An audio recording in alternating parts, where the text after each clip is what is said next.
Let me ask you, said you were never a social drug user. Right. What uh, happened the first time to make you even try it? The very. The very first time. I mean, if you don't want to, No, you don't. it's You it's share what okay. you want to share, and if you don't feel comfortable sharing, don't share. It's okay. It's all out there, anyways. The very first It's time. not out there. This is your story. Nobody knows it. I mean, you can share what you want to share. I'll share it. I mean, what's it gonna hurt? It already happened. The very first time I was introduced to, so the very first hard drug, smoked weed the first time when I was, I think, 12. With, In 12th grade, no, 12 years old. at 12 years old. It's the first time I hit a blunt. And so I hadn't been smoking since then, but it was never continuous. Like, oh, I'm 12, smoking every single day. It was when I would get around certain people, but that stopped for a while until I was old enough to really buy weed myself and then learn how to roll it and do all that. But it's so that was that experience. But the first time doing a hard drug was in a club, and I was nervous. I didn't want to talk to anybody. And there was a girl there. Her name was Whitney. I won't say her last name. Her name was Whitney. Yeah, don't say her last name. And she said, I was drinking, and she was like, just do a bump of this, and it'll take that hangover away. And so I was like, okay, like, and it wasn't even really a hangover. She was messed up. I was messed up, but I got what she was saying. Like, it'll make you feel better. So I tried it. And it made you feel And better. I was like, wow. And I just felt good. I felt confident. Was that heroin? No, it was coke. Okay. Heroin's different. I'll get to So that. were you afraid to try it, or you just like, I gotta do something? I feel like even if I wasn't getting sick and she offered it, I would have did it just to do it, just to see. Just to try it. Right, exactly, just to try and see. But the first time I did it, my thought process was not, I'm gonna be hooked to this stuff. That's not what I was thinking about when I did it. What I was thinking about was, I'm kind of like, I don't want to be the person who says no. And that's really, I never thought past what would happen then. I didn't think about the future. I was thinking right then and there. Yeah. And so I did it, and like, I don't know, 35, 40 minutes later, I was like, you got more? Like, let's do more. And so we went through the whole bag. And And you didn't pay for it at all? No. And that was the thing. The men I was meeting at these clubs were giving it to me for free.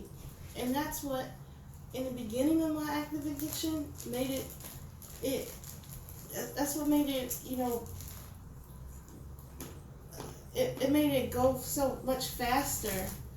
Because you didn't have to pay for it. It was just there. It was available. It wasn't exactly, it was from it was always there. It wasn't a thing of let me scrape up dollars to get it. It was offered to me. And it was offered, I know what they wanted to do.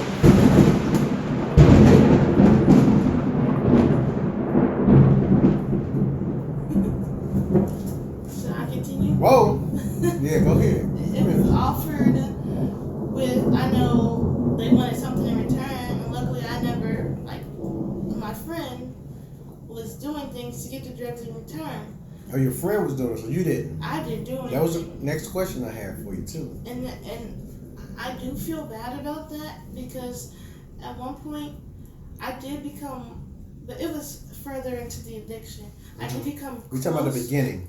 Well, okay, so, I'm sorry, I got sidetracked, but in the beginning, with cocaine and stuff, that was okay. But then they're like, well, do you want to try some perks? Or do you want to try this, or try that, or ecstasy?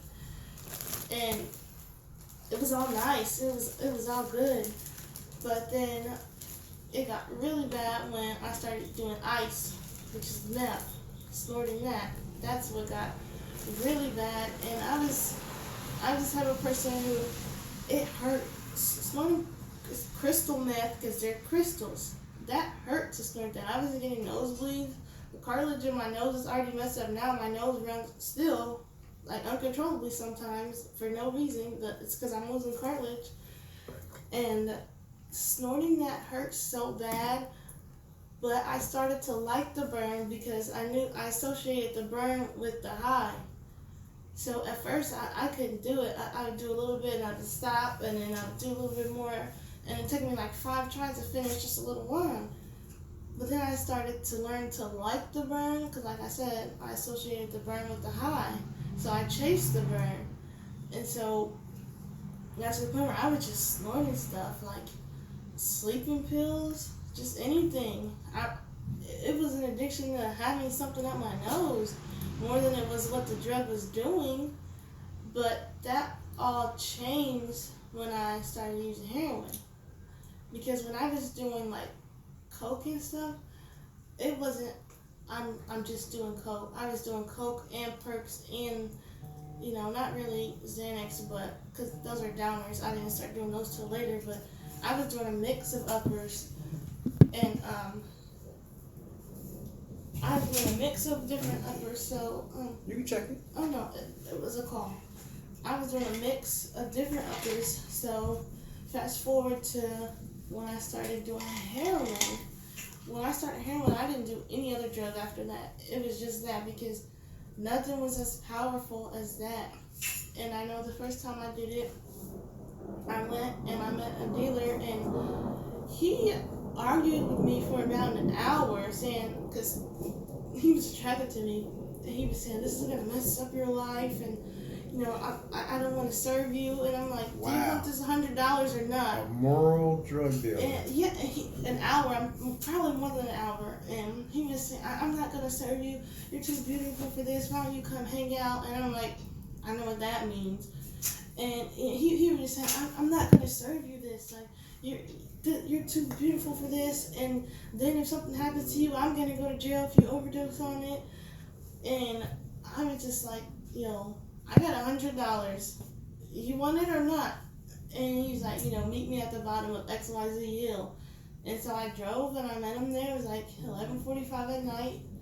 And he literally threw it into my car. I handed him the money. He threw it in my car and drove off. And I was like, okay. But before he left, he said, don't do more than 0.1. And so I'm like, okay. Did you know what 0.1 was? No, I had no idea what that meant. I didn't even know how the heroin was going to look. I didn't know if it was going to be sticky because there's different types of heroin. I didn't even know how it was going to look, but it was just a little rock. It was just like meth. It was hard. And so I went home, and this is like ritualistic. After I did this, it was the same every time. And so I crushed it up in like a... Wait. You said you went home? Oh, yeah. So you did it at home. You did say you did it behind closed doors. Was your sister there at the time? Everyone was home. It was late, though. By the time I got back, it was after midnight. Everybody was asleep. Okay. Right. And I went back home, quietly, hid in my bra and stuff. And so I took just $1 bill and I put the rock in there. And I did not think that was worth $100 either, actually. I was like, did he just scam me? Because this little nugget is this big. But I was just used to the guy who was giving me ice or meth. He liked me. He would give me a lot, like a whole lot. And I was just giving him 20 and 30 and 10 and $15. But he was giving me 1 or 2 G's at a time, which is a lot. But, you're not going to overdose on meth the same way you do on heroin, because heroin is a downer and meth is an upper, so it doesn't affect me the same way. But regardless, I crushed it, and then he said, don't do more than 0.1. So I was kind of scared, like, I don't know how much to do. So I just kind of took a little bit of the powder, and I had a compact makeup mirror and a razor, like a razor blade replacement. Right. Yeah. Mm-hmm. And I just did a little line, and I chopped it real fine, and I got a straw, a little piece, and I just snorted it.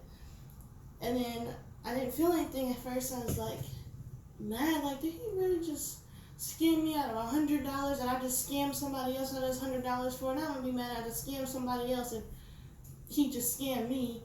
And so I just sat in bed, cross-legged, and I was just sitting there, and all of a sudden I started trying to swallow, and I couldn't feel my throat. And I kept swallowing, I couldn't feel my throat.